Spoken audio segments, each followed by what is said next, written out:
السلام عليكم ورحمة الله وبركاته. عاملين ايه؟ يا رب تكونوا في احسن صحة واحسن حال وراحة بال، اللهم امين يا رب العالمين.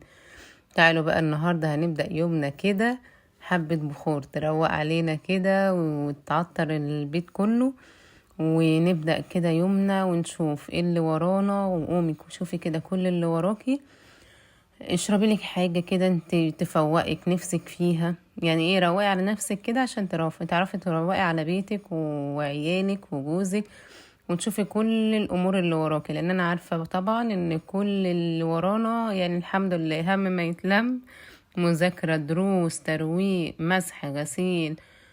يعني بصوا، عايزة اقول لكم ما شاء الله، يعني ايه، ربنا يدينا الصحة جميعا. فانا هنا بقى اول حاجة كده عملت لي كوباية عصير الاول، وبعديها كده بشوية كتير كده قلت ايه، حضرت بقى الفطار كده ايه لي انا وجوزي و... وابني برضو كان قاعد، وبنتي الصغيرة الكبيرة بس هي اللي كانت روحت المدرسة. وكان بقى الفول سخن، حطيت عليه كده معلقة سمنة بلدي، ما اقول لكمش كان طعمه ولا يا ولا، ما كانش ليه حل، الحمد لله بألف هنا وشفا. وهنا ده بصوا كان قبل منها بيوم بالليل، قلت قبل ما انام كده اطبق الغسيل عشان كنت هغسل بقى تاني يوم الصبح. فقلت بقى ايه، الم الغسيل واطبقه في اي حاجة تتعمل كده اعملها كده، عشان بحس ان انا لما اقوم اغسل اطبخ كده يبقى ايه، بحس ان مش عارفة تطبيق الغسيل دون ورصه في الدواليب، معرفش، بحس ان هو بياخد وقت. يعني انا قولي لي اغسلي انشري، بس ما تقوليليش اقعدي طبقي كده الهدوم. يعني بص، انا بطبق وانا قاعدة. احنا زمان كان مستحيل اطبق يعني وانا قاعدة، دي كانت بص مشكلة. يعني والدتي ربنا يديها الصحة يا رب وبركة العمر، يعني احنا كنا تقريبا بنقف نطبق الغسيل احتراما ليه متعرفوش ليه، كان لازم الغسيل يتطبق واحنا واقفين. وهنا بقى بصوا عيالي كان هما اللي بيلموا، قلت لهم لموا وناولوني. فكانوا بصوا بيحدفوا الغسيل عليا ازاي، اللي هو ايه يعني ايه، اتفضلي يا ماما، اللي هو ايه يعني بس اشتغل انتي واحنا هنجيبلك. وطبعا كانوا بيلموه بالمشابك، لو خدتوا بالكم كده هتلاقوا في قلب الغسيل كده مشابك، كنت بلاقيها. مش عارفة ايه الفكرة، يعني مع ان في اللي هي العلبة اللي بنحط فيها المشابك، بس لا احنا هنلمه كده يلا وزي ما تيجي. فربنا يا رب يهديهم ويصلح حالهم. ويلا كده بقى ايه، نذكر ربنا وصلي على الرسول، اللهم صل وسلم وبارك على سيدنا ونبينا محمد صلى الله عليه وسلم، عليه افضل الصلاة والسلام. عايزه اقولك كده، قومي خلصي كل اللي وراكي، لان محدش هيعملك حاجتك. والله حتى العيال هنقول حتى لو بيساعدونا، اسمها بيساعدونا، انما مش بيعملوا اللي احنا بنعمله برضو. يعني مش هتلاقي مثلا بنتك تصبلك المواعين وتعملك الاكل وتغسلك الغسيل والكلام ده كله وترويق الشقة. فاحنا عارفين ان احنا علينا مشغوليات ايه، واجباتنا ايه، فنعملها احنا بدل ما ايه، يعني هتيجي كده ولا كده اصلا هتبقى علينا وهنكوم الموضوع علينا احنا، فهيبقى هيتقل اكتر. وانا كمان عندي المشكله كمان ان انا عندي الغساله الاوتوماتيك طبعا لسه بايظه بصراحه، مش جايلي نفسي يعني اصلحها. يعني زي ما انتوا عارفين كانت بايظه من قريب وصلحتها، والمره دي فصلت كهرباء لوحدها. يعني على فكره اول مره، يعني بقالها سنين معايا، يعني بقالها ما شاء الله اللهم بارك 14 سنه. وعايزه اقول لكم هي حلوه جدا وبتنظف جدا جدا ما شاء الله. يعني مش قادره استغنى عنها، وفي نفس الوقت مش جايلي نفسي ان انا اصلحها، مش عارفه ازاي بقى بصراحه. فعادي بقى اديني شغالة على الغسالة العادية، وبصوا بتطلع الغسيل زي الفل. وانا برضو بصراحة يعني ايه، على قديمه شوية، يعني بحب اللي هي ايه، الحاجة بتاعت زمان شوية، اللي هي غسالة بقى عادية.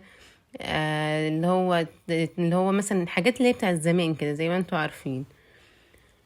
فالحمد لله هنا بقى كنت خلصت الغسيل، وتاني يوم بقى كده بعت ابني، جاب لي حاجات من السوق، دين قوي ابني. بس والله بص من جوه والله حلوة برضو جميلة. خليته جاب عيش فينو، قلت احترت، كنت محتاره بصراحه انا من الاكل ايه.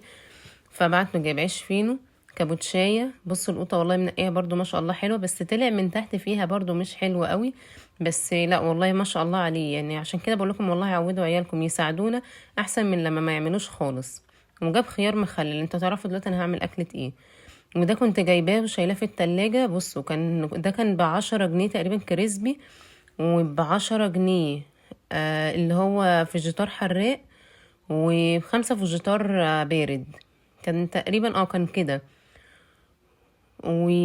لا مش ب20، كان ب10.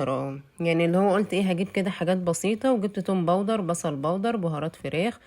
يعني هو تقريبا كان ب10 ب15، كانت حاجات كده يعني اللي هو ايه لا ما كملتش حتى ال20 المقصود. وقلت هعمل ايه بقى النهارده، جبت كده قلت لابني ناولني طبق دقيق، لا كان بنوتي الصغيره، قلت لابني وادالها هي الطبق وقال لها روحي هاتي طبق دقيق، معرفش رخامه يعني عادي. وحطيت بقى هنا دقيق، بهارات فراخ، توم باودر، هحط بصل باودر، الملح، فلفل اسود. هعمل ايه هنا، هعمل عجينة اللي هي تتبيلة البانيه، بس انا بعملها زي عجينة كده تبقى جاهزة معايا غير على التحمير، من غير بيض من غير اي حاجة. والله الطريقة دي تحفة جدا جدا جدا، طعمها بيبقى خطير جدا، وفي نفس الوقت بتبقى مش مكلفة.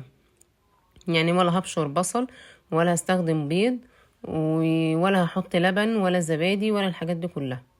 اعملها بصوا دقيق، ملح، فلفل، بصل باودر، توم باودر، بهارات فراخ. وحتى لو مفيش بهارات فراخ تمام مفيش مشكلة. انا هنا خلاص خلصتها. انا عايزه اقول لكم ان انا كان عندي 3 حتت بانيه بالظبط، صدور بانيه عاديه. فالعيال بيقول لي احنا نفسنا ناكل ستريبس، انت بقالك كتير يا ماما بتعملي بانيه ما بتعمليش ستريبس. فقطعتها والله صوابع بالطول، لقيتها برضو ما شاء الله يعني مليانه لحم شويه، فرحت مقطعها بالطول وعاملاها لهم ستريبس. ما اشتغلت عادي، وكان عندي سجق وقلت هعمل ده مع ده وسندوتشات وبألف هنا وشفا. انا هنا بقى كنت بعمل ايه، اللي هي التتبيله بتاعت اللي هو الكفر الخارجي بتاع البانيه. انا بحب اعمله اللي هو الفيجيتار الحراق، فيجيتار بارد. انا مكتره الحراق لان احنا بنحبها يعني ايه حراق شويه، مع انها ما كانش حراقه قوي يعني، كانت لا بالعكس ما كانش فيها حرقان خالص. وحطيت طبق دقيق، اللي هو الدقيق اللي خدت منه المعلقتين اللي هما بتوع التتبيله. حطيت بقيه الطبق كله هنا، وبقلبها حلو جدا، وهعبيها في نفس الاكياس بتاعت الفيجيتار البارد والحراق، وهحطها يعني مش حتى مش هكلف نفسي اكياس جديده، ما انا قلت كده ولا كده هما مكانهم فيجيتار. وهبدأ هنا بصوا اعبيهم بقى واحطهم في التلاجة يبقى جاهز معايا. عايزة اضيف الكريسبي اللي هو اللي انا كنت جايباه اللي وريته لكم، تمام بضيف برضو حبة كده. واللي هو ايه لو هعمل مثلا اللي هو البانيه زي الكنتاكي، او عايزين العيال عايزينه مقرمش كده، تمام بعمله لهم. او ناجتس او ايا كان بقى ايه الاستخدام بتاعه لما هكون هستخدمه. بس الفكرة ان الحاجة تبقى جاهزة معايا في التلاجة، اطلعها على الاستخدام بتريحني. ما انا عشان كده بقول لكم فكرة التفريز حلوة جدا. الاكياس دي انا لو عملت منها كده وانا بعمل وشلت لي كيس كده في التلاجة كده او في درج الفريزر من تحت خالص اللي هو مش بيجمد، حلو جدا. هيبقى نفعني رمضان، ما احنا دلوقتي خلاص كل سنة وانتم طيبين، رمضان قرب. ربنا يا رب يعود علينا جميعا يا رب بخير. وبصوا عايزه اقول لكم انتوا دلوقتي يا دوب تلحقي تعملي تفرزي حاجات لرمضان. المفروض ان هو هيجي تقريبا 18/2، فاحنا خلاص احنا في 11، يعني مفيش 12 و1 و2. ده هتلاقي نفسك هو مش محسوب، هو حتى يعني لو هنقول هيجي في نص الشهر مش محسوب النص الاول. فعايزه اقولك اللي هو هتلاقيه بيجري، يعني الايام بتجري بسرعه. فعايزه اقولك الحقي وانت بتعملي اي حاجه كده فرزي. جبت كيلو بانيه اجيب نص واشيله في الفريزر على جنب، اعمل درج رمضان. يعني هعمل مثلا هخزن اي حاجه، اعمل كيس واشيله رمضان. يعني حتى لو هتقولي مثلا باميه، ملوخيه، يعني الحاجات دي برضو انا كنت عامله كده وشايلاها رمضان، اللي هو هتنفعك، مش مفيش حاجه بتضر، عشان نبقى ايه صراحه مع بعض. فهقول لكم بس هنا الاول انا كنت بعمل ايه. هنا برضو كنت بوريكم السجق اللي انا جايباه، ده كان كيلو سجق، طبعا مش هعمله كله. الحله اللي ورا دي فيها حبه ميه صغيرين، هعمل ايه هنزل بقى بيها، هنزل بالسجق كده فيها. يا دوبك بيعمل كده يعني ايه بياخد تشويح. انا طبعا غسله السجق حلو ومقطعاه وتمام. فهيبدأ بقى كده يعني ايه زي ما تقولوا بيسلق الدهن اللي فينا، ما بحطش اي زيوت خالص. هو هتلاقوه كده لوحده، نقطة المية دي بتنشف او بصفيها، لو لقيتها كتيرة شوية بصفيها، وبيتشوح هو منه لنفسه، بياخد لون وملهوش حل. فهنا بقى كنت خلاص اللي هو في الاواخر كده، اللي هو هحط بصوا هي الحطة التانية دي هم حبة بانيه، مفيش بقولكم 3 حتت بالظبط فراخ.